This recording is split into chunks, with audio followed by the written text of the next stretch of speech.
امریکہ میں democratic party کی senator Elizabeth Warren نے کہا ہے کہ اسرائیل پچھلے 40 سال سے امریکہ کے ذریعے ایران پر حملہ کرنا چاہتا تھا، لیکن تمام امریکی صدر اتنے مضبوط تھے کہ وہ اسرائیل کو نو بول رہے تھے۔ ڈونلڈ ٹرمپ پہلا صدر ہے جو اسرائیل کے ہاتھوں بلیک میل ہو گیا۔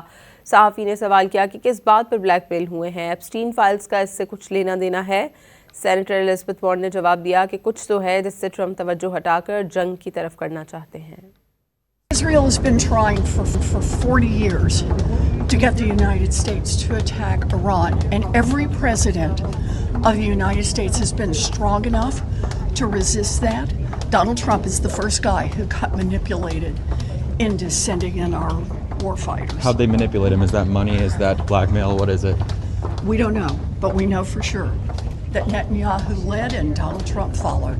Do you think it has anything to do with the Epstein files, considering some of the, revelations that have come out regarding their connections to former Israeli government officials, including Ehud Barak?